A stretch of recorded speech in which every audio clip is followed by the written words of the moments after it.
ಯಥೋ ಧರ್ಮಸ್ ತಥೋ ಹನುಮ ಯಥೋ ಹನುಮ ತಥೋ ಜಯ. ಧರ್ಮ ಎಲ್ಲಿರತ್ತೋ ಅಲ್ಲಿ ಹನುಮಂತ ನೆಲೆಸಿರ್ತಾನೆ. ಹನುಮ ಇರೋ ಕಡೆ ಜಯ ಇದ್ದೇ ಇರತ್ತೆ.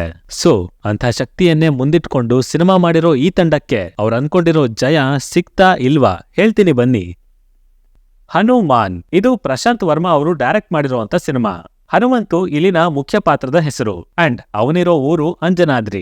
ತನ್ನ ಹಳ್ಳಿಯಲ್ಲಿ ಆರಾಮಾಗಿ ಎಲ್ಲರೊಟ್ಟಿಗೆ ಕಾಲ ಕಳೀತಾ ಲೈಟ್ ಆಗಿ ಪಿಕ್ ಪಾಕೆಟ್ ಕಳ್ಳತನ ಮಾಡ್ಕೊಂಡು ಸಿಂಪಲ್ ಆಗಿ ಬದುಕ್ತಾ ಇರ್ತಾನೆ. ಬಟ್ ಇಂಥವನಿಗೆ ಒಂದು ದಿನ ಅಕಸ್ಮಾತ್ ಆಗಿ ಆಂಜನೇಯನ ಅಂಶ ಇರೋ ರುದಿರಮಣಿ ಸಿಕ್ಕಿ ಅದರಿಂದ ಸೂಪರ್ ಪವರ್ಸ್ ಬರೋದಕ್ಕೆ ಶುರು ಆಗುತ್ತೆ. ಸೊ ಇದೆಲ್ಲ ಆಗಿದ್ ಹೇಗೆ, ಆ ಮಣಿ ಎಲ್ಲಿಂದ ಸಿಕ್ತು, ಅದನ್ನ ಕಸಿಯೋದಕ್ಕೆ ಕೆಟ್ಟ ಕೈಗಳು ಏನೆಲ್ಲಾ ಮಾಡ್ತಾರೆ ಅಂಡ್ ಅಲ್ಲಿಂದ ಕೊನೆಗೆ ಈ ಕಥೆ ಎಲ್ಲಿಗೆ ಹೋಗಿ ನಿಲ್ತು ಅನ್ನೋದನ್ನ ನೀವು ಸಿನಿಮಾ ನೋಡೇ ತಿಳ್ಕೋಬೇಕು. ಫಿಲ್ಮ್ ಅಲ್ಲಿರೋ ಮೊದಲ ಪಾಸಿಟಿವ್ ಪಾಯಿಂಟ್ ಅಂದ್ರೆ ಅದು ಇದರ ಪ್ರೆಸೆಂಟೇಷನ್ ಅಂಡ್ ಎಸ್ಟಾಬ್ಲಿಷ್ಮೆಂಟ್. ತುಂಬಾ ಚೆನ್ನಾಗಿ ಕಟ್ಕೊಟ್ಟಿದ್ದಾರೆ ಇಡೀ ಸಿನಿಮಾನ. ಅದರಲ್ಲೂ ಇವರ ಐಡಿಯಾಗಳು, ಇಂಥ ವಿಷಯನ ಇಷ್ಟೇ ಮಾರ್ಜಿನ್ ಅಲ್ಲಿ ಹೇಳ್ಬೇಕು, ಇದನ್ನ ಹಿಂಗೆ ತೋರಿಸ್ಬೇಕು ಅನ್ನೋ ಥಾಟ್ ಪ್ರೊಸೆಸ್, ಅದರಲ್ಲಿದ್ದ ಕ್ಲಾರಿಟಿ ನನಗೆ ಸಖತ್ ಇಷ್ಟ ಆಯ್ತು. ಬಿಕಾಸ್ ಕಡಿಮೆ ಬಜೆಟ್ ಇಟ್ಕೊಂಡು ಸೂಪರ್ ಹೀರೋ ಫಿಲ್ಮ್ ಮಾಡ್ತೀವಿ ಅಂದ್ರೆ ಅದು ಸುಲಭದ ಮಾತಂತೂ ಅಲ್ವೇ ಅಲ್ಲ. ಆಲ್ರೆಡಿ ಅಷ್ಟು ದೊಡ್ಡದಾಗಿ ಬೆಳೆದು ಬಿಟ್ಟಿದೆ ಆ ಜಾನ್ರ. ಬಟ್ ಸ್ಟಿಲ್ ಇರೋಂತ ರಿಸೋರ್ಸಸ್ನೇ ಚೆನ್ನಾಗಿ ಬಳಸ್ಕೊಂಡು ಹನುಮಂತನ ದೊಡ್ಡ ಸ್ಟ್ಯಾಚ್ಯೂ, ಅಂಜನಾದ್ರಿ ಊರು ಅಂಡ್ ಪರ್ಟಿಕ್ಯುಲರ್ಲಿ ಈ ಶಾಟ್, ಈ ತರ ಒಂದ್ 5-6 ವಿಜುವಲ್ ಸೀಕ್ವೆನ್ಸ್ ನ ಪ್ರೊಡ್ಯೂಸ್ ಮಾಡಿ ಅದಷ್ಟರಲ್ಲೇ ಇಡೀ ಸಿನಿಮಾನ ಬ್ಯಾಲೆನ್ಸ್ ಮಾಡಿದರೆ ಇಂಟೆಲಿಜೆಂಟ್ ಐಡಿಯಾ ಮಾತ್ರ. ಇನ್ನು ಅವುಗಳ ಪ್ರೆಸೆಂಟೇಷನ್ ಕಡೆ ಬಂದ್ರೆ ವಿಜುವಲ್ಸ್ ಅಲ್ಲಿ ಹೆವಿ ಕ್ವಾಲಿಟಿನ ನೋಡಬಹುದು and colour grading, cinematic shots, wide angle ಫ್ರೇಮ್ಗಳು ತುಂಬಾ ಒಳ್ಳೆ ವ್ಯಾಲ್ಯೂನ ಆಡ್ ಮಾಡಿದೆ.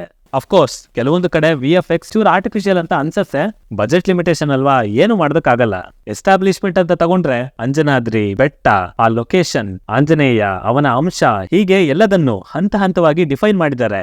ಈವನ್ ಕ್ಯಾರೆಕ್ಟರ್ಗಳು ಕೂಡ ಅಷ್ಟೇ. ಆ ಪಾತ್ರಗಳ ಜೀವನಕ್ಕೆ ಟಾರ್ಚ್ ಹಿಡಿದು ಅವರ ಸುತ್ತಾನೆ ಇರೋ ಎಮೋಷನ್ಸ್ ನ ಹೈಲೈಟ್ ಮಾಡ್ತಾ ಹೋಗ್ತಾರೆ ಅಂಡ್ ಆ ಪ್ರೊಸೆಸ್ ನಲ್ಲಿ ನಾವು ಅವರಿಗೆ ಕನೆಕ್ಟ್ ಆಗ್ಬಿಡ್ತೀವಿ. ಇದರ ಮಧ್ಯೆ ಸೂಪರ್ ಹೀರೋ ಅರ್ಥ, ಮಂಗನಿಗಿದ್ದ ಇಂಪಾರ್ಟೆನ್ಸ್, ಹನುಮಂತನ ಪಿಕ್ಚರೈಸೇಷನ್ ಇವೆಲ್ಲ ಚೆನ್ನಾಗಿತ್ತು.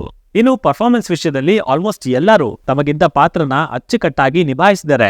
ಅಮೃತ ಅಯ್ಯರ್ ಅವರು ಡಾಕ್ಟರ್ ಆಗಿ ಅವರ ಯೋಚನೆಗಳಲ್ಲಿ ವಿಭಿನ್ನತೆ ಇತ್ತು. ಹಾಗೆ ಅಕ್ಕ ತಮ್ಮನ ಬಾಂಧವ್ಯ, ಆ ಸನ್ನಿವೇಶಗಳು, ಅದರಲ್ಲಿ ವರಲಕ್ಷ್ಮಿ ಅವರ ನಟನೆ ಇಂಪ್ರೆಸಿವ್ ಅಂತ ಹೇಳ್ತೀನಿ. ಅಂಡ್ ಓವರ್ ಆಲ್ ಹನುಮಂತು ಆಗಿ ತೇಜ ಸಜ್ಜಾ ಅವರು ಕೂಡ ಚೆನ್ನಾಗಿ ಪರ್ಫಾರ್ಮ್ ಮಾಡಿದ್ದಾರೆ.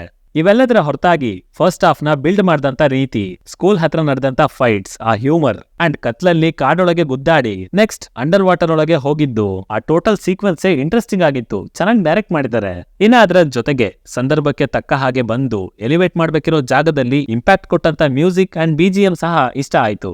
ಸಿನಿಮಾದಲ್ಲಿ ನೆಗೆಟಿವ್ ಅಂತ ನನಗನ್ಸಿದ್ದು ಇದರ ಸೆಕೆಂಡ್ ಹಾಫ್. ಆಕ್ಚುಲಿ ಆ ಭಾಗದಲ್ಲಿ ಅಂಥ ಮೇಜರ್ ಡೆವಲಪ್ಮೆಂಟ್ಗಳು ಆಗ್ಲೇ ಇಲ್ಲ. ಬಿಕಾಸ್ ಇಂಟರ್ವಲ್ ವರ್ಗೂ ಯಾರಿಗೆ ಏನ್ ರೆಸ್ಪಾನ್ಸಿಬಿಲಿಟಿ ಇದೆ, ವಿಲನ್ ಉದ್ದೇಶ ಏನು, ಅವನೇನ್ ಮಾಡ್ಬೇಕು ಅನ್ನೋದನ್ನ ನೀಟಾಗಿ ಹೇಳಿ ನಿಲ್ಸಿರ್ತಾರೆ. ಬಟ್ ಆಫ್ಟರ್ ದಟ್ ವಿಲನ್ ಕಡೆಯಿಂದ ದೊಡ್ಡದಾಗಿ ಎಕ್ಸ್ಪೆಕ್ಟ್ ಮಾಡ್ದ ಹಾಗೆ 1-2 ಅಟ್ಯಾಕ್ ಗಳು ಆಗತ್ತೆ ಬಿಟ್ರೆ ಟ್ವಿಸ್ಟ್ ಅಂತ ಆಗ್ಲಿ ಅಥವಾ ಹೀರೋಗೆನೆ ಒಳ್ಳೆ ಚಾಲೆಂಜಸ್, ರೆಸಿಸ್ಟೆನ್ಸ್ ಅಂತ ಬರೋದೇ ಇಲ್ಲ. ಅಂಡ್ ಅದರಿಂದ ಪ್ರೀ ಕ್ಲೈಮ್ಯಾಕ್ಸ್ ಸ್ವಲ್ಪ ಫ್ಲಾಟ್ ಆಗೋಯ್ತು ಅಂತ ಅನ್ಸುತ್ತೆ. ಇನ್ನು ಅದೇ ಸೆಕೆಂಡ್ ಹಾಫ್ ಅಲ್ಲಿ ಲವ್ ಮತ್ತೆ ಅಕ್ಕ ತಮ್ಮನ ಎಮೋಷನ್ಸ್ಗೆ ಜಾಸ್ತಿ ಸ್ಪೇಸ್ ಕೊಟ್ಟಿದ್ದಾರೆ. ಬಟ್ ಅದನ್ನ ಕೂಡ ಅಷ್ಟೊಂದು ಡೀಪ್ ಆಗಿ ತೋರಿಸೋ ಅವಶ್ಯಕತೆ ಇರ್ಲಿಲ್ಲ. ಕೊನೆಯದಾಗಿ ಆ ವಿಲನ್ ಪಾತ್ರ, ಅದರ ಕ್ಯಾರೆಕ್ಟರೈಸೇಷನ್ ತುಂಬಾನೇ ವೀಕ್ ಆಯ್ತು ಅಂಡ್ ಅದರಿಂದಾನೇ ಸೆಕೆಂಡ್ ಹಾಫ್ ಸೂಪರ್ಫಿಷಿಯಲ್ ಆಗಿ ಕಾಣಿಸಿದ್ದು. ಆಲ್ಸೋ ಸಿನಿಮಾದಲ್ಲಿ ರೂಟೀನ್ ಎಲಿಮೆಂಟ್ಗಳು ಜಾಸ್ತಿ ಇದೆ, ಬಟ್ ಅದನ್ನ ಡಿಫರೆಂಟ್ ಅನ್ಸೋ ತರ ಡೈರೆಕ್ಟ್ ಮಾಡಿರೋದ್ರಿಂದ ನಿಮಗೆ ಎಕ್ಸ್ಪೀರಿಯನ್ಸ್ ಎಲ್ಲೂ ಹಾಳಾಗೋದಿಲ್ಲ. ಬಟ್ ಡೆಫಿನೆಟ್ಲಿ ರೂಟೀನ್ ಎಲಿಮೆಂಟ್ಸ್ ಗಳನ್ನ ಕಡಿಮೆ ಮಾಡ್ಕೊಂಡಿದ್ರೆ ಸಿನಿಮಾ ಇನ್ನೂ ಚೆನ್ನಾಗಿರೋದು.